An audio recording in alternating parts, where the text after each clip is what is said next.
আসসালামু আলাইকুম ওয়া রাহমাতুল্লাহি ওয়া বারাকাতুহু। আলহামদুলিল্লাহ ওয়াসসালাতু ওয়াসসালামু আলা রাসূলিল্লাহ ওয়া বা'দ। সুপ্রিয় দর্শক, সহিহ মুসলিমে বর্ণিত হয়েছে রাসূল করিম সাল্লাল্লাহু আলাইহি ওয়াসাল্লাম একবার উম্মুল মুমিনিন জুয়াইরিয়া রাদিয়াল্লাহু তাআলা আনহাকে বাসায় ফজরের সময় জায়নামাজে রেখে বাইরে গিয়েছেন। তিনি চারটার নামাজের পর বাসায় ফেরত এসেছেন।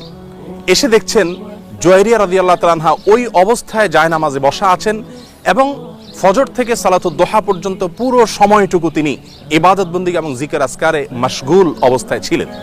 রাসূল আকরাম সাল্লাল্লাহু আলাইহি ওয়াসাল্লাম তাকে জিজ্ঞাসা করলেন, তুমি কি এই অবস্থায় বসে থেকে পুরো সময় ইবাদতে কাটিয়েছো? তিনি বললেন, হ্যাঁ ইয়া রাসূলুল্লাহ।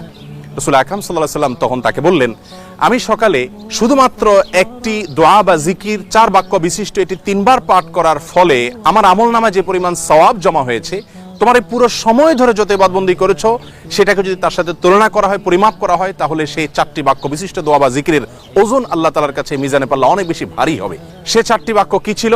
সুবহানাল্লাহি ওয়া বিহামদিহি আদাদা খালকি ওয়া রিদা নাফসি ওয়া জিনাতা আরশি ওয়া মিদাদা কালিমাতি। আবারও বলছি, সুবহানাল্লাহি ওয়া বিহামদিহি আদাদা খালকি ওয়া রিদা নাফসি ওয়া জিনাতা আরশিহি ওয়া মিদাদা কালিমাতি। যার অর্থ হলো সুবহানাল্লাহি ওয়া বিহামদিহি আদাদা খালকি, অর্থাৎ আমি আল্লাহর প্রশংসা মাখা পবিত্রতা জ্ঞাপন করছি তার যত সৃষ্টি আছে সেই সৃষ্টির সংখ্যার সমপরিমাণে, ওয়ারিদা নাফসি, যে পরিমাণ প্রশংসা এবং পবিত্রতা জ্ঞাপন করলে আল্লাহ তাআলা সন্তুষ্ট হবেন সেই পরিমাণে তার প্রশংসা মাখা পবিত্রতা জ্ঞাপন করছি, ওয়াজিনাতে আরশি, তার আরশের ওজন সময় পরিমাণে, ওয়ামিদাদা কালিমাতিহি, এবং আল্লাহর প্রশংসা এবং গুণকীর্তনের জন্য যত পরিমাণ বাক্য ব্যবহার করতে হবে তার সংখ্যার সমপরিমাণে আল্লাহর প্রশংসা মাখা পবিত্রতা জ্ঞাপন করছি।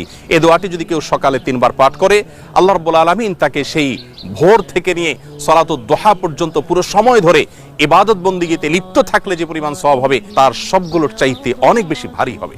অতএব কেউ যদি সকালের এই পুরো সময়টুকু ইবাদত বন্দেগীতে জিকিরে তেলাওয়াতে মাশগুল থাকেন, সেই সাথে এই দোয়াটি সকালে 3 বার পাঠ করেন, তাহলে আল্লাহ রাব্বুল আলামিনের কাছে তার কি পরিমাণ সওয়াবের পাহাড় জমা হতে পারে। আসুন এ দোয়াটি সারা জীবনের জন্য অবধারিত করে নিই।